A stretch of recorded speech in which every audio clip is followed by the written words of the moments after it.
Right this way, sir. We'll bring you over to the car. It's nothing short of a miracle that Kirk Douglas is before the camera once again. But miracles are what seem to have given this veteran actor the ability to say, I'm still here. 49, take 2. Speed!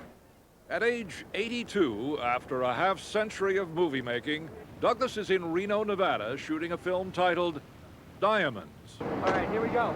John Asher is the director, and sharing this scene are Dan Aykroyd and 19-year-old Corbin Allred. Action, Corbin! The character Douglas plays was supposed to be suffering from Alzheimer's, but when the actor signed on, it was changed to a stroke victim.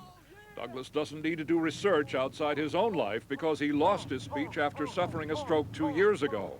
But through long hours of therapy, the voice returned, and Douglas learned to speak again. I think now I feel like I'm starting a new career. 10 years ago, Douglas wrote his first book, an outspoken and frank autobiography titled The Ragman's Son.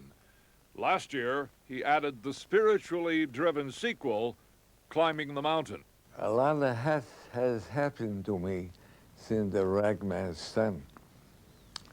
Aside from the pictures that I did, but I was in a helicopter crash.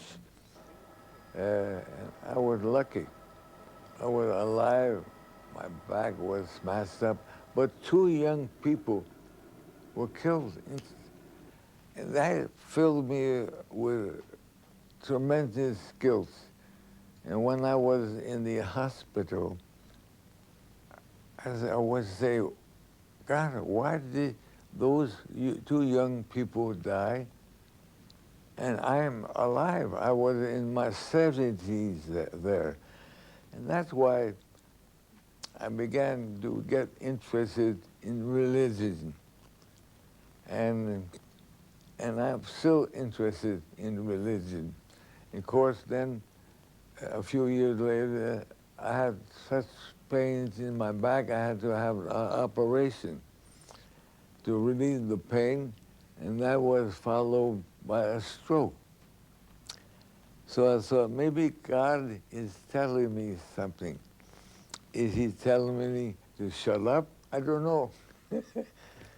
But I think I have the philosophy that things can always be worse. And for movie buffs, there is a wonderful celluloid time trip in Diamonds, this movie Douglas is now shooting. The actor gets to dip into his own movie past to flesh out the part. The character was always in his youth a prize fighter. So since I'm playing the part, they are using scenes with me in The Champion.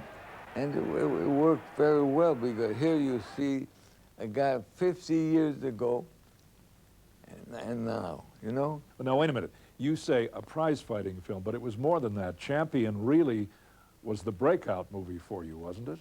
Yes, you're right. I think that was